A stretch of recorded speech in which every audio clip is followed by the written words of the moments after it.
У Брэсцкім дзяржаўным тэхнічным універсітэце пад дзвярыма прыёмнай камісіі абітурыенты сталі ў чаргу яшчэ з 8 раніцы. Першым патэнцыйным студэнтам, якія падалі дакументы, кіраўніцтва універсітэта дарыла памятныя падарункі.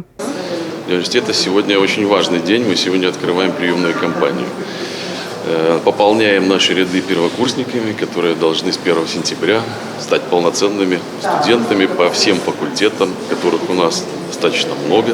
У 2018 годзе папулярнасцю карысталіся спецыяльнасці машынабудаўнічага факультэта, цеплагазазабеспячэння і вентыляцыі, а таксама эканамічныя. Якім спецыяльнасцям абітурыенты аддадуць перавагу сёлета, пакажа час. Наш вуз осуществляет набор по 22 специальностям технического профиля и 6 специальностям экономического профиля.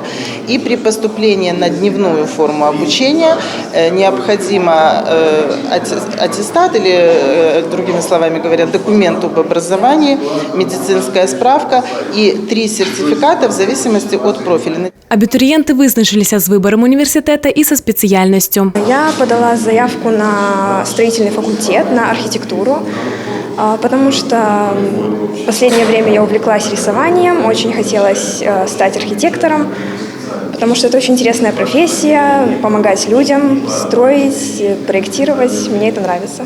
Я выбрал специальность автосервис, потому что автомобили увеличиваются с каждым годом, их число растет, и они нуждаются в ремонте, поэтому нужны люди, которые будут их обслуживать и делать их безопасными для использования на общих дорогах. Чарга з абітурыентаў і ў Брэсцкім дзяржаўным універсітэце імя Александра Сергеевича Пушкина.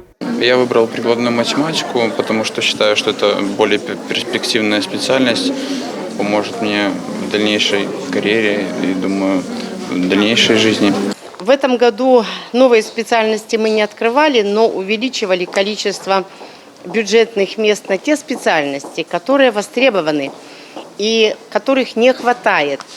В данной ситуации у нас увеличено количество набора студентов на специальность начального образования и дошкольное образование. У нас в университете на первую ступень можно подавать документы на 26 специальностей дневной формы обучения и 12 специальностей заочной формы обучения. Універсітэт плануе прыняць на дзённую і завочную бюджэтную і платную аснову 1105 чалавек. У мінулым годзе самы вялікі конкурс быў на спецыяльнасці факультэты замежных моў, на псіхалагічны і юрыдычны факультэты. У фаворы была і дашкольная адукацыя. Гэтая спецыяльнасць не згубіла актуальнасці і зараз. Я с детства мечтала быть учителем, поэтому поступаю в этот университет имени Пушкина на психолого-педагогический факультет, на специальность начальное образование.